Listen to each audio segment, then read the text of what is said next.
Alright guys, तो next जो हमारा टॉपिक है that is how to identify whether a gas is real or ideal. ठीक है, मतलब आपके पास अगर कोई भी गैस होगी, कोई भी गैस अगर आपके पास होगी और आपको चेक करना होगा क्या वो गैस रियल है क्या आइडियल है.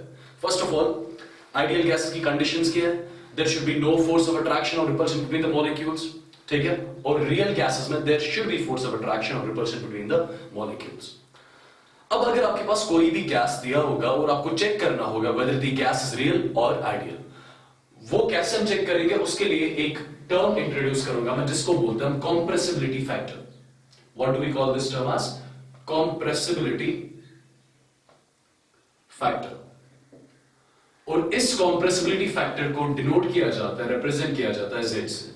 ठीक है, so what is first of all compressibility factor? The compressibility factor gives us the idea about whether a gas is the real gas or the ideal gas. All right? पढ़ा होगा आपने 11th class में. ठीक है, simple Z की एक formula होती है अगर आपको याद होगा, Z is equal to what? PV divided by nRT. Z किसके बराबर होता है? PV divided by nRT. देखिए आपकी कुछ चीजें यहाँ पे.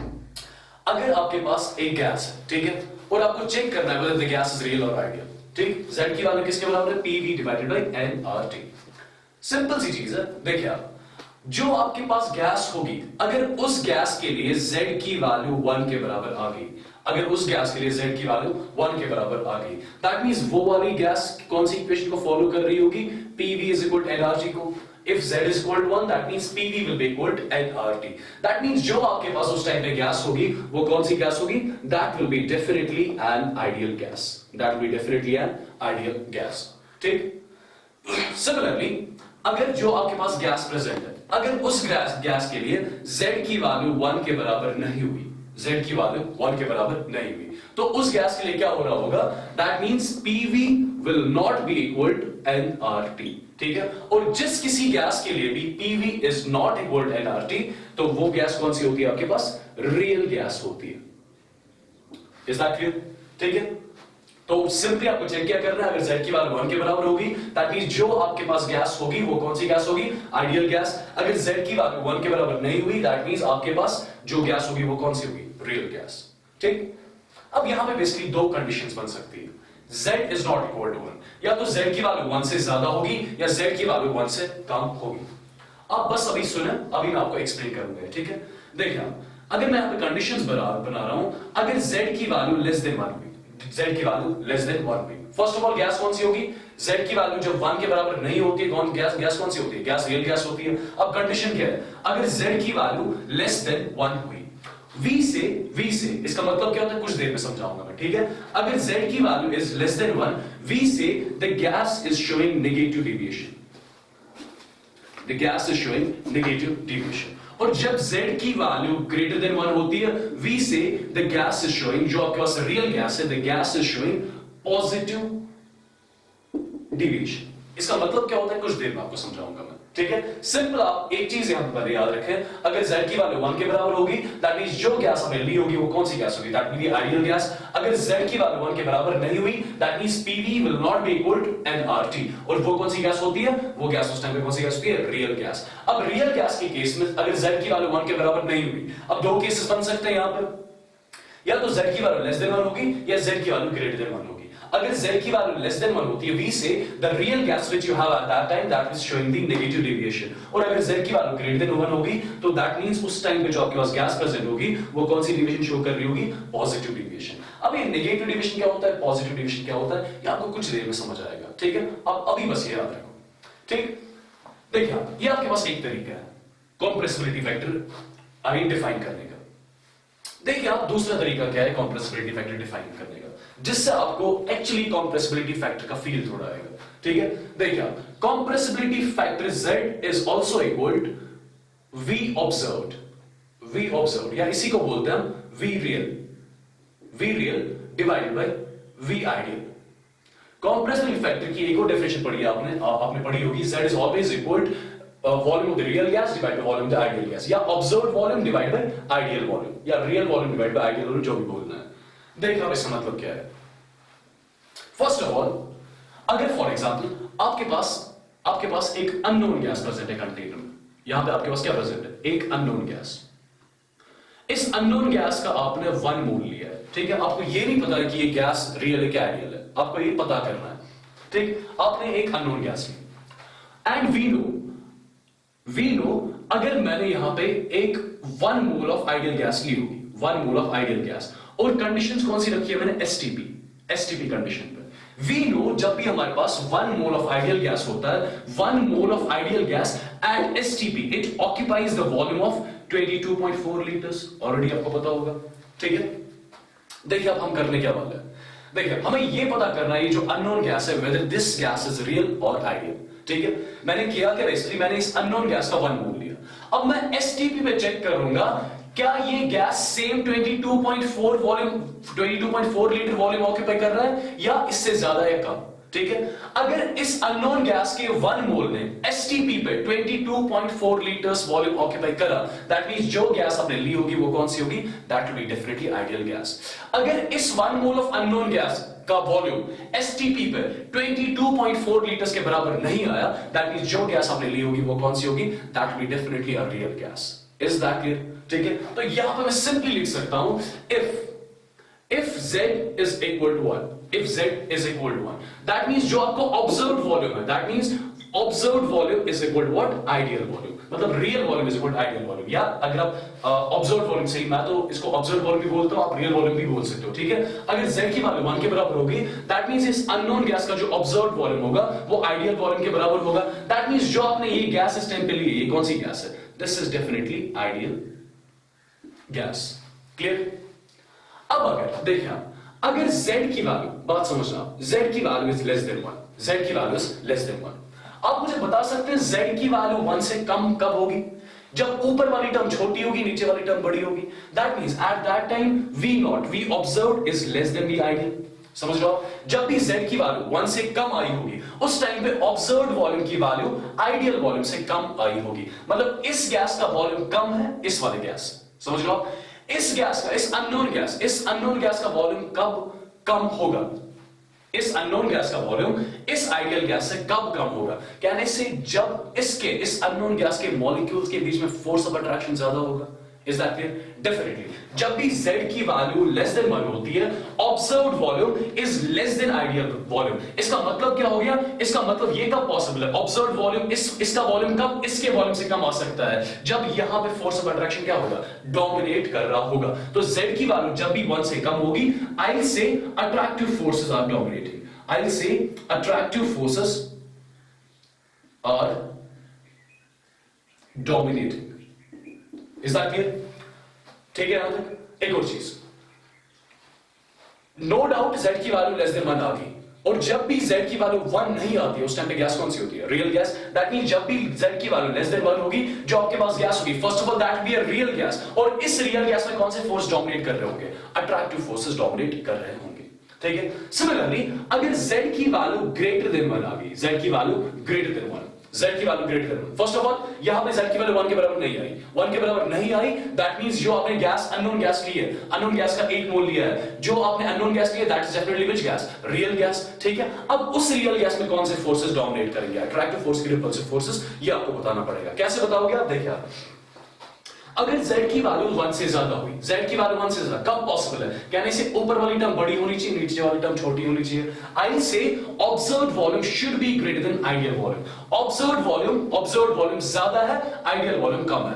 ये कब पॉसिबल है, फर्स्ट ऑफ ऑल ये तो आपको पता चल गया जो गैस यहां पे आपके पास प्रेजेंट है ये कौन सी गैस है, रियल गैस है, और इस रियल गैस ने ज्यादा वॉल्यूम ऑक्यूपाई किया है compare to ideal gas. Volume तब इस रियल गैस ने ज्यादा ऑक्यूपाई किया होगा जब इसमें अट्रैक्टिव फोर्सेस डोमिनेटिंग होगी कि रिपल्सिव फोर्स डोमिनेटिंग होंगे।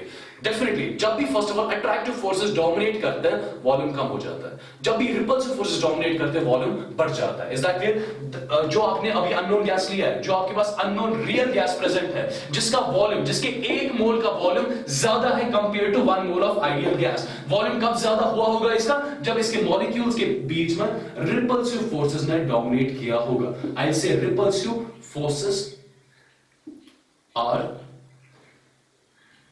dominating, in which case when you'll be having z is greater than 1, ठीक है।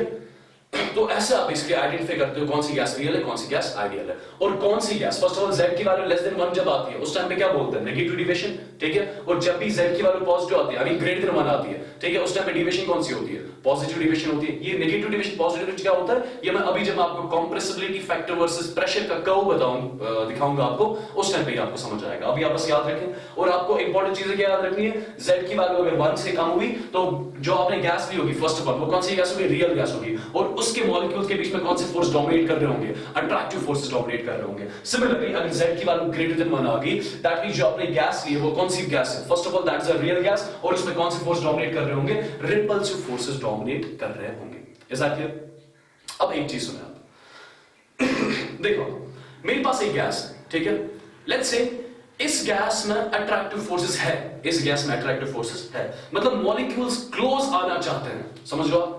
दूसरी साइड से मेरे पास एक आइडियल गैस है, एक कंटेनर में मेरे पास रियल गैस है जिसके मॉलिक्यूल्स के बीच में अट्रैक्टिव फोर्स है, मतलब मॉलिक्यूल्स क्लोज आना चाह रहे हैं। दूसरे साइड से आपके पास आइडियल गैस है। जो आपने रियल गैस ली है जिसके मॉलिक्यूल्स के बीच में अट्रैक्टिव फोर्सेस है, क्या इसको कंप्रेस करना इजी होगा कि इसको कंप्रेस करना डिफिकल्ट होगा, कंपेयर्ड आइडियल गैस? डेफिनेटली। जो यहां पे रियल गैस के मॉलिक्यूल्स आपने लिए है, ठीक है, रियल गैस लिए, इसके मॉलिक्यूल्स क्लोज आना चाह रहे हैं, दैट मींस इसको कंप्रेस करना इजी होगा compared to the ideal gas.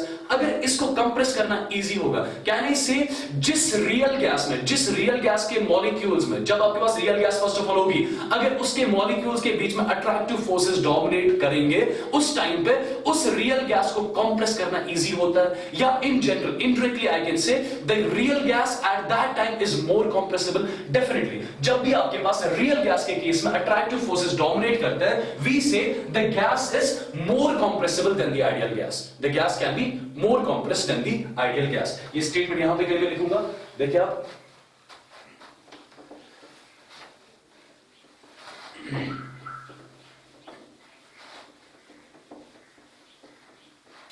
देखिए आप, अगर z की वैल्यू लेस देन 1 होती है, z की वैल्यू लेस देन 1 मतलब जो आपके पास गैस होती है वो कौन सी होती है, रियल गैस। और रियल गैस के बीच में कौन से फोर्स डोमिनेट करते हैं, अट्रैक्टिव फोर्सेस डोमिनेट करते हैं। अगर अट्रैक्टिव फोर्सेस डोमिनेट कर रहे हैं अगर अभी अट्रैक्टिव फोर्स डोमिनेट कर रहे हैं, तो गैस को कंप्रेस करना इजी होगा या डिफिकल्ट होगा? गैस को कंप्रेस करना इजी होगा, बिकॉज़ मॉलिक्यूल्स के बीच में ऑलरेडी फोर्स ऑफ अट्रैक्शन है।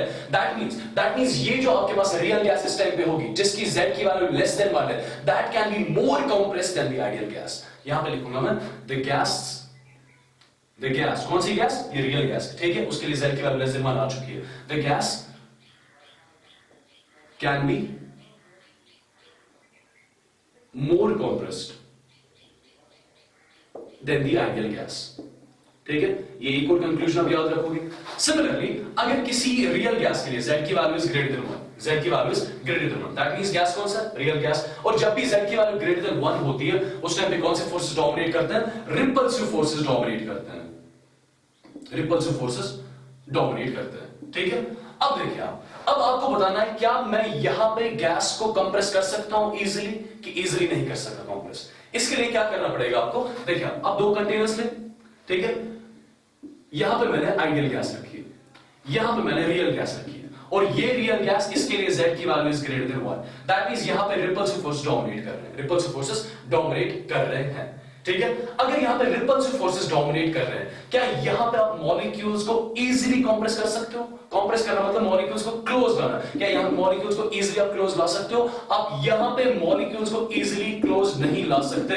दैट मींस ये वाली जो रियल गैस आपके पास होगी जिसके लिए z is greater than 1, this ये मोर कंप्रेसिबल था, ये यहां पे क्या हो जाएगा, ये यहां पे लेस कंप्रेसिबल हो जाएगा compare to the ideal gas. That means the gas is less compressible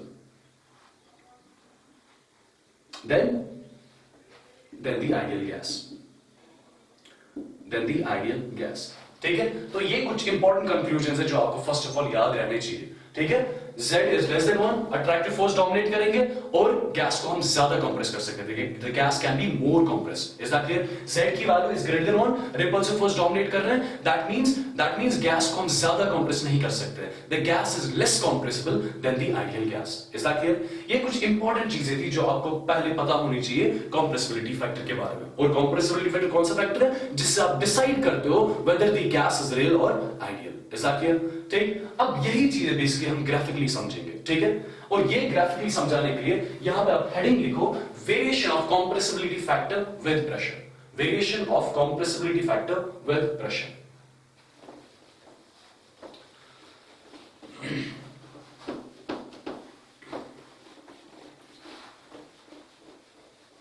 बहुत ही इंपॉर्टेंट टॉपिक है ये।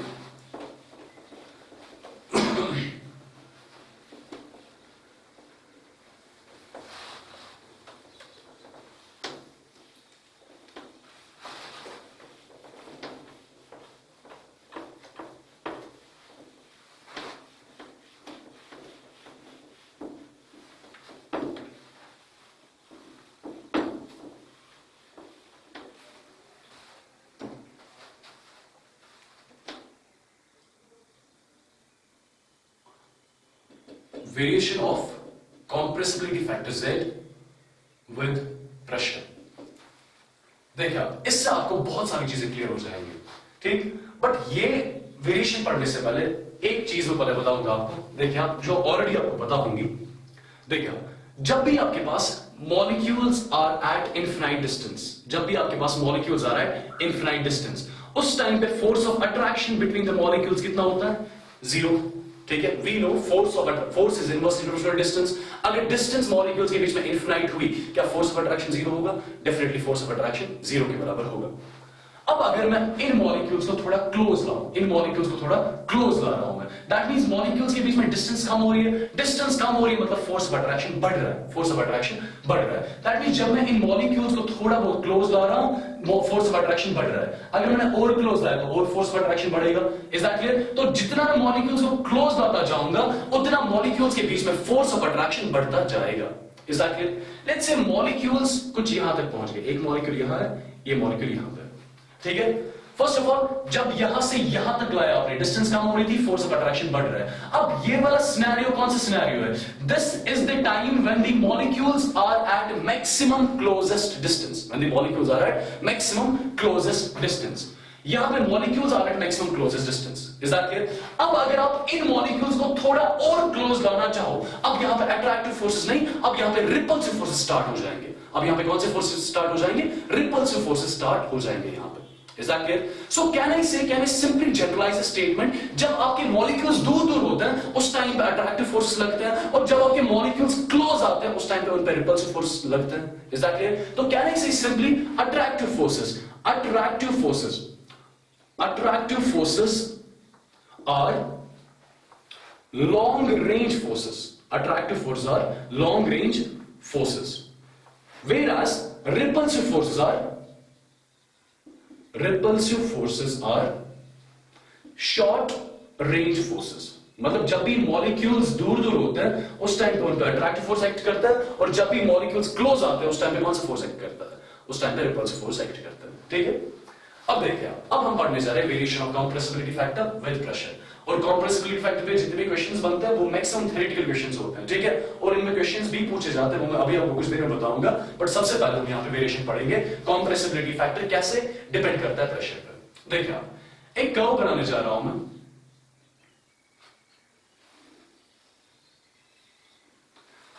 अलोंग y एक्सिस में कंप्रेसिबिलिटी फैक्टर को डिनोट कर रहा हूं, अलोंग x एक्सिस में यहां पे प्रेशर को डिनोट कर रहा हूं, और ये कर्व मैं बना रहा हूं 0 डिग्री सेंटीग्रेड पे। कहां पे बना रहा हूं? 0 डिग्री सेंटीग्रेड पे, ठीक है। अच्छा, ये कर्व बनाने से पहले एक और चीज आपको पहले पता होनी चाहिए। देखिए आप, वो चीज क्या है? देखिए, हमने अभी देखा Z की वैल्यू अगर 1 हुई, तो आपने जो गैस ली है वो कौन सी है? Ideal gas. अगर Z की वैल्यू लेस देन 1 हुई, Z की वैल्यू लेस देन 1 हुई, Z की वैल्यू लेस देन 1 मतलब V observed is less than V ideal। Similarly, Z की वैल्यू ग्रेटर देन मतलब V observed is greater than V ideal। Is that clear? अब आप मुझे एक चीज इजीली बता सकते हो। देखिए, Z हमने कैसे डिफाइन किया था? Z is equal to V naught, V observed divided by V ideal। जितनी Z की वैल्यू कम होती जाएगी, जितनी Z की वैल्यू कम होती जाएगी। देखिए, मैंने दो कंटेनर्स लिए। ये ग्राफ स्टार्ट करने से पहले आप एक चीज और सुन लें, समझ लें, फिर आपको ये क्लियर हो जाएगा, ठीक है। देखिए, ये मैंने यहाँ पे ये मैंने अननोन गैस ली। अननोन गैस का कितने मोल्स? 1 मोल, ठीक है। कहां पे? एसटीपी पे। ये यहाँ पे कौन सी गैस ली है मैंने? 1 मोल। 1 mole of which gas? 1 mole of ideal gas. कहां पे? एसटीपी पे। यहाँ पे वॉल्यूम कितना ऑक्यूपाई किया होगा? 22.4 लीटर्स, ठीक है। अब फर्स्ट ऑफ ऑल अगर z की वैल्यू 1 के बराबर होगी दैट मींस जो अपने अननोन गैस की है वो कौन सी गैस है, आइडियल गैस। अगर z की वैल्यू लेस देन 1 हुई दैट मींस इसका वॉल्यूम, इस अननोन गैस का वॉल्यूम इस गैस से कम होगा, ठीक है। अब फर्स्ट ऑफ ऑल जितनी z की वैल्यू कम होती जाएगी, जितनी z की वैल्यू कम होती जाएगी दैट मींस v ऑब्जर्व कम होता जा रहा है, v ऑब्जर्व कम होता जा रहा है। Is that clear? v observe कम होता जा रहा है दैट मींस जो इसमें मॉलिक्यूल्स है वो क्लोज आते जा रहे हैं, और अगर मॉलिक्यूल्स क्लोज आ रहे हैं, मॉलिक्यूल्स के बीच में डिस्टेंस कम होती जा रही है, और अगर डिस्टेंस कम हो रही है that means force of attraction बढ़ रहा है। सो कहने से इन जनरल जितनी z की वैल्यू कम होती जाएगी उतने force of attraction between the molecules बढ़ते जाएंगे, या इनडायरेक्टली कहने से जितने मॉलिक्यूल्स के बीच में फोर्स ऑफ अट्रैक्शन ज्यादा होगा, जितना मॉलिक्यूल्स के बीच में फोर्स ऑफ अट्रैक्शन ज्यादा होगा उतनी उस गैस के लिए z की वैल्यू कम होगी। Is that clear? So more the force of attraction between the molecules, lesser will be the value of z. Similarly, अगर z की वैल्यू बढ़ती जाएगी, अगर z की वैल्यू बढ़ती जाएगी, for example z is greater than वाला केस देख रहा हूं मैं, ठीक है। अगर z की वैल्यू बढ़ती जा रही है, z की वैल्यू कब बढ़ती जाएगी, जब ऑब्जर्व्ड वॉल्यूम बढ़ता जाएगा, मतलब इस गैस का वॉल्यूम बढ़ता जाएगा, इस गैस का वॉल्यूम बढ़ रहा है मतलब मॉलिक्यूल्स दूर जा रहे हैं, मॉलिक्यूल्स दूर जा रहे हैं मतलब उनके बीच में डिस्टेंस ज्यादा हो रही है, डिस्टेंस ज्यादा हो रही है मतलब फोर्स ऑफ अट्रैक्शन कम हो रहा है। दैट मींस जब भी z की वैल्यू बढ़ रही होगी force of attraction between the molecules क्या हो रहा होगा, फोर्स ऑफ अट्रैक्शन कम हो रहा होगा। ये स्टेटमेंट पहले आप नोट डाउन कर लो, ठीक है। स्टेटमेंट क्या है आप लिखें यहां पर,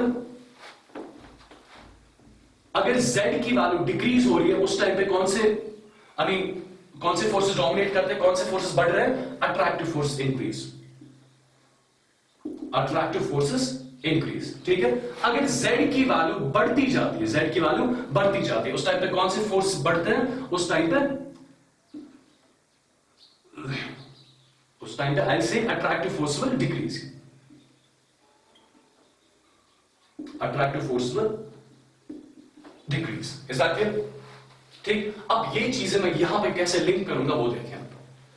तो इन जनरल आपने याद क्या रखा, जितनी z की वैल्यू कम होती जाएगी, ये वाला पॉइंट हमें बेसिकली पढ़ना है, ठीक है। जितनी z की वैल्यू कम होती जाएगी उतने मॉलिक्यूल्स के बीच में अट्रैक्टिव फोर्सेस बढ़ते जाएंगे, या इनडायरेक्टली जितने अट्रैक्टिव फोर्स मॉलिक्यूल्स के बीच में बढ़ रहे हैं उतनी z की वैल्यू कम होती जाएगी। इस बात के यहां पे जितनी z की वैल्यू बढ़ रही है उतने अट्रैक्टिव फोर्सेस कम हो रहे हैं, अट्रैक्टिव फोर्सेस कम हो रहे हैं मतलब रिपल्सिव फोर्सेस बढ़ रहे हैं, ठीक है। अब देखिए आप यहां पर मैं कर्व प्लॉट कर रहा हूं between compressibility factor and pressure, ठीक। देखिए ये मैं एक लाइन ड्रॉ कर रहा हूं यहां पर, और ये लाइन रिप्रेजेंट कर रही है z is equal to 1, z is equal to 1। That means ये जो लाइन मैंने ड्रॉ करी ये किस वाले गैस के लिए वैलिड होगी, ये कर्व किस वाले गैस के लिए वैलिड होगा, आइडियल गैस के लिए वैलिड होगा, ठीक है। z is equal to 1, ideal gas के लिए z की वैल्यू 1 के बराबर होती है।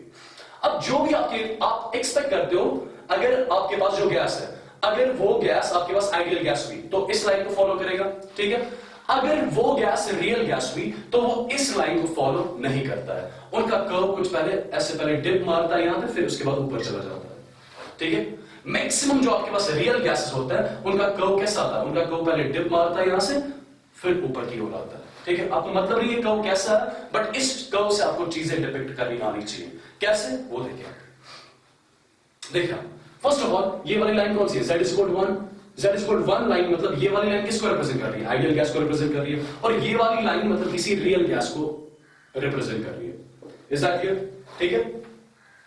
और कुछ गैसेस के लिए, कुछ रियल गैस के लिए मतलब मैक्सिमम रियल गैस के लिए ये वाली ऐसा वाला कर्व आता है, और कुछ रियल गैस आपके पास है जिनकी लाइन जिनका कर्व हमेशा इस z is equal to 1 line से ऊपर ही आता है, ठीक है। ये मैं कुछ देर में आपको एक्सप्लेन करूंगा ये वाला पॉइंट, ठीक। अब ये बस ये वाला देखिए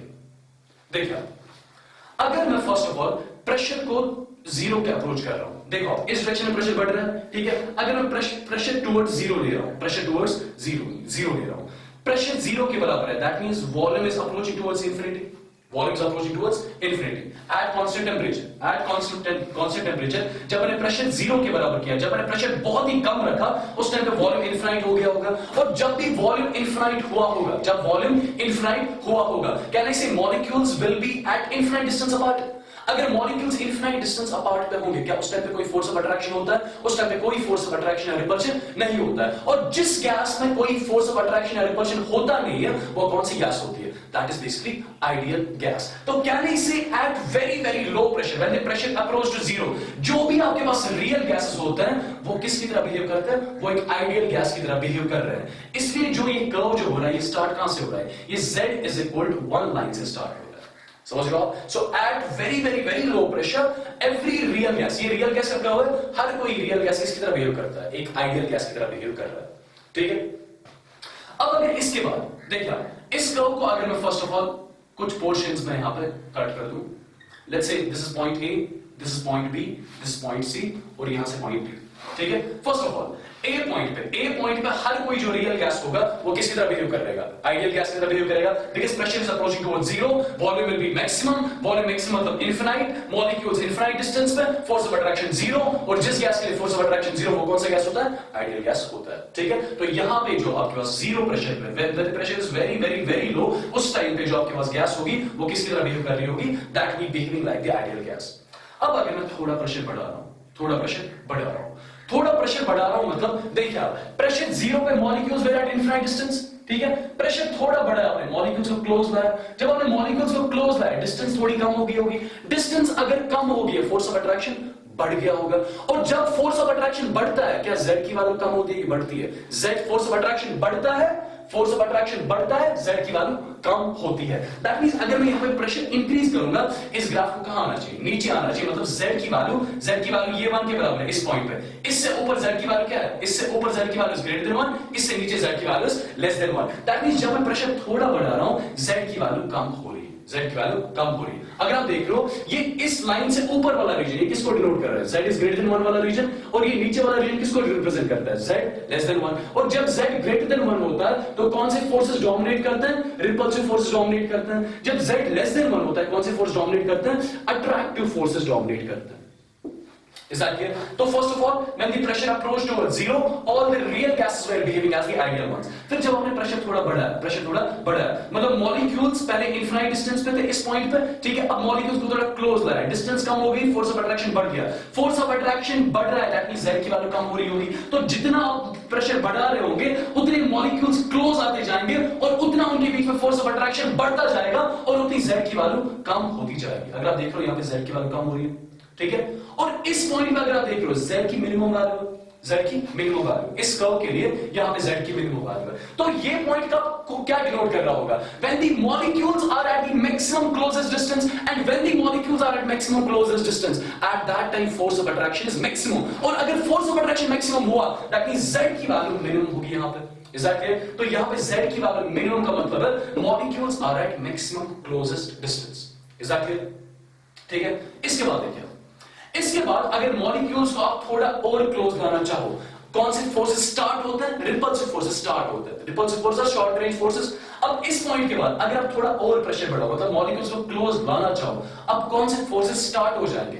यहां पे इस पॉइंट पे अट्रैक्टिव फोर्स और मैक्सिमम, ठीक है। अब इसके बाद इस पॉइंट के बाद अगर आप प्रेशर बढ़ा रहे हो, that means repulsive forces slowly increase हो रहा है, बट यहां से रिपल्सिव फोर्स स्लोली इंक्रीज हो रहा है, मतलब ग्राफ को ऊपर जाना चाहिए कि नीचे आना चाहिए? रिपल्सिव फोर्स के लिए ग्राफ को ऊपर जाना चाहिए, ठीक है, इसलिए ये ग्राफ यहां से यहां तक क्या जा रहा है? ऊपर जा रहा है, ठीक है। यहां से B से C तक जब ये कर्व जा रहा है, फर्स्ट ऑफ ऑल यहां पे फोर्स ऑफ अट्रैक्शन मैक्सिमम है, फोर्स ऑफ अट्रैक्शन मैक्सिमम। इसके बाद अगर आप इन मॉलिक्यूल्स को क्लोज लाना चाहो, मतलब प्रेशर बढ़ा रहे हो, मॉलिक्यूल को थोड़ा क्लोज लाना चाह रहे हो, यहां पे रिपल्सिव फोर्स स्टार्ट हो रहा है, बट अभी भी डोमिनेटिंग कौन से होंगे? अभी भी अट्रैक्टिव फोर्स ही डोमिनेटिंग होंगे, अट्रैक्टिव फोर्स यहां पे मैक्सिमम है, ठीक है। इस पॉइंट के बाद रिपल्सिव फोर्स स्टार्ट हो रहा है, बट अभी भी यहां से यहां तक कौन से फोर्स डोमिनेट कर रहे हैं? अट्रैक्टिव फोर्स ही डोमिनेट कर रहे हैं। Is that clear? That means जितना B से C तक जा रहे हो, B से C तक जाने के लिए क्या हो रहा है? रिपल्सिव फोर्सेस बढ़ रहे हैं, और ये जो पॉइंट C आपके पास है, पॉइंट C आपका डिनोट कर रहा है, देखिए पॉइंट C पे अट्रैक्टिव फोर्सेस का मैग्नीट्यूड किसके बराबर गया होगा? रिपल्सिव फोर्सेस के मैग्नीट्यूड के बराबर। तो पॉइंट C पे आपके पास जो गैस होगी, यहां पे अट्रैक्टिव फोर्सेस का मैग्नीट्यूड किसके बराबर होगा? रिपल्सिव फोर्स के बराबर होगा। अगर मॉलिक्यूल्स के बीच में अट्रैक्टिव फोर्सेस और रिपल्सिव फोर्सेस बराबर है, तो कहने से ये ऐसा ही केस हो गया जैसे मॉलिक्यूल के बीच में, अगर मॉलिक्यूल्स के बीच में कोई फोर्स ऑफ अट्रैक्शन ही नहीं है, समझ रहे हो? मॉलिक्यूल्स के बीच में कोई फोर्स ही नहीं है। दैट मींस इस पॉइंट पे ये गैस जो आपके पास है किसकी तरह फिर से बिहेव कर रहा है? आइडियल गैस की तरह बिहेव कर रहा है। अब इस पॉइंट के बाद अगर आप प्रेशर और बढ़ाओगे, अब कौन से फोर्सेस डोमिनेट करेंगे? अब यहां पे रिपल्सिव फोर्स डोमिनेट करेंगे, इसलिए ये कर्व इसके बाद क्या जा रहा है? इसके बाद ऊपर जा रहा है। Is that clear? So this was what? This was all about what? Variation of Z with pressure. What you have to remember over here is, यहाँ पे आपको याद क्या रखना है, जितना कर्व नीचे जाता है मतलब Z की वैल्यू कम हो रही है, Z की वैल्यू कम होती जाती है, अट्रैक्टिव फोर्सेस बढ़ते हैं। ये पॉइंट किसको डिनोट कर रहा है? Z की वैल्यू मिनिमम। और वी ऑलरेडी नो जब Z की मिनिमम वैल्यू होती है उस टाइम अट्रैक्टिव फोर्स क्या होते हैं? मैक्सिमम होते हैं। तो इस पॉइंट पे मॉलिक्यूल्स के बीच में अट्रैक्टिव फोर्सेस मैक्सिमम होंगे। Is that clear? ठीक है, एक और चीज यहां देखिए आप,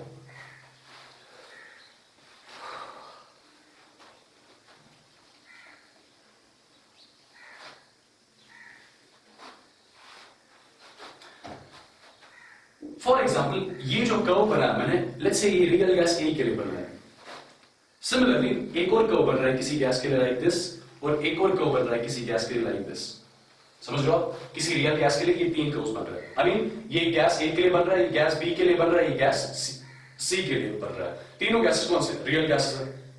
अब फर्स्ट ऑफ ऑल पहले वाले गैस का डिप इतना आ गया यहां से यहां तक, दूसरे वाले गैस का डिप यहां से यहां तक आ गया, तीसरे वाले का डिप सबसे ज्यादा आ गया यहां से यहां तक। इस डिप से आप क्या चीजें कंक्लूड कर सकते हो वो देखना आपको, ठीक है? कहने से इस पॉइंट पे इस वाले गैस की Z की ये मिनिमम वैल्यू, दूसरे गैस के लिए Z की मिनिमम वैल्यू ये, तीसरे गैस के लिए Z की मिनिमम वैल्यू ये। अब आप मुझे इजीली बता सकते हो यहां पे Z की मिनिमम वैल्यू किस वाले केस के लिए? पहले वाले केस के, दूसरे वाले केस के, तीसरे वाले केस के लिए। अगर आप देख रहे हो तीसरे वाले केस में Z की मिनिमम वैल्यू है। अगर इस पॉइंट की बात करूं, इस पॉइंट की, तीसरे वाले केस में Z की मिनिमम वैल्यू है। Z की मिनिमम वैल्यू मतलब maximum force of attraction, Z की मिनिमम वैल्यू मतलब maximum force of attraction. Is that clear? That means कहने से जिस कर्व का डिप ज्यादा आ रहा होगा, जिस कर्व का डिप ज्यादा आ रहा होगा, उसके मॉलिक्यूल्स के बीच में फोर्स ऑफ अट्रैक्शन ज्यादा होगा, उसके मॉलिक्यूल्स के बीच में फोर्स ऑफ अट्रैक्शन ज्यादा होगा। समझ आ गया आपको ये? ठीक है, तो what you have to remember, जिस कर्व का डिप ज्यादा होगा उस कर्व के मॉलिक्यूल्स के बीच में फोर्स ऑफ अट्रैक्शन ज्यादा आ रहा होगा। Let's say this is for gas A, this is for gas B, this for gas C. आप मुझे इजीली बता सकते हो किस वाले गैस के मॉलिक्यूल्स के बीच में फोर्स ऑफ अट्रैक्शन मैक्सिमम होगा? जहां पे डिप ज्यादा आया होगा। डिप किस गैस के लिए ज्यादा है? गैस सी के लिए डिप ज्यादा आ गया है यहां पे। ठीक है, अगर डिप ज्यादा आ गया है तो कहने से अट्रैक्टिव फोर्सेस का अगर मुझे ऑर्डर बनाना होगा, कहने से attractive force C gas molecules के लिए ज्यादा होगा, followed by B gas molecules, followed by A gas molecules. Is that clear? ये एक चीज आप कंक्लूड कर सकते हो। दूसरी चीज, ये था अट्रैक्टिव फोर्स का। देखो और एक चीज क्या कंक्लूड कर सकते हो आप? देखिए आप, कहने से जिस गैस के मॉलिक्यूल्स के बीच में, जिस गैस के मॉलिक्यूल्स के बीच में फोर्स ऑफ अट्रैक्शन ज्यादा होगा, जिस गैस के मॉलिक्यूल्स के बीच में फोर्स ऑफ अट्रैक्शन ज्यादा होगा, उसको हम इजीली लिक्विफाई कर सकते हैं। लिक्विफाई क्या करना हो गया? गैस को किस में कन्वर्ट करना? लिक्विड में कन्वर्ट करना। गैस को लिक्विड में कन्वर्ट करना मतलब गैस के मॉलिक्यूल्स को क्लोज करना, टेंडिंग टुवर्ड्स लिक्विड स्टेट। समझ लो आप? तो जिस गैस के मॉलिक्यूल्स के बीच में फोर्स ऑफ अट्रैक्शन ज्यादा होंगे उस गैस को हम इजीली लिक्विफाई कर सकते हैं। तो आप मुझे इजीली बता सकते हो अगर ये गैस ए है, गैस बी और गैस सी है, तीनों में से किसको जल्दी इजीली किसको लिक्विफाई किया जा सकता है? जिसके मॉलिक्यूल्स के बीच में फोर्स ऑफ अट्रैक्शन ज्यादा होगा, जिसके मॉलिक्यूल्स के बीच में ऑलरेडी फोर्स ऑफ अट्रैक्शन ज्यादा होगा। अब बाहर से आपको ज्यादा प्रेशर नहीं लगाना है, आपको बाहर से कम ही प्रेशर लगाना है। ये मॉलिक्यूल्स क्लोज आएंगे and this gas will tend towards liquid state. Is that clear? So in general what you have to remember is जिस गैस के लिए ये डिप ज्यादा आएगा, जिस गैस के लिए डिप ज्यादा आएगा, उतना उस गैस के लिए फोर्स ऑफ अट्रैक्शन मॉलिक्यूल्स के बीच में ज्यादा होगा, और जितना गैस मॉलिक्यूल्स के बीच में फोर्स ऑफ अट्रैक्शन ज्यादा होगा उतना उस गैस को इजीली लिक्विफाई किया जा सकता है। अब अगर आपको यहां पे बताना होगा किस गैस को, कौन सा गैस जल्दी लिक्विफाई होगा, कौन सा गैस इजीली लिक्विफाई होगा, कौन सा गैस, मैं बोलूंगा यहां पे सी गैस सबसे इजीली लिक्विफाई होगा, followed by B gas, followed by A gas. सबसे मुश्किल किस गैस को लिक्विफाई करना है? ए गैस को। Is that clear? समझ लो आप? तो ये दो चीजें आपको पहले याद रहनी चाहिए। ठीक है, कौन कौन सी चीजें? एक तो लिक्विफिकेशन वाली और फोर्स ऑफ अट्रैक्शन वाली। अब मैंने आपको बोला पहले ही कुछ गैसेस के लिए कर्व्स कुछ ऐसे आता है, कुछ गैसेस के लिए ये जो कर्व आता है ये हमेशा z=1 लाइन से ऊपर ही रहता है। क्यों रहता है ये हम अभी मैथमेटिकली समझेंगे। ठीक है, आई मीन ये चीजें मैंने जो आपको बताई ये मैथमेटिकली भी समझनी है हमें और ये जो कुछ गैस का कर्व हमेशा ऊपर ही रहता है, ठीक है, ये भी हम इसलिए मैथमेटिकली ही समझेंगे। Is that clear?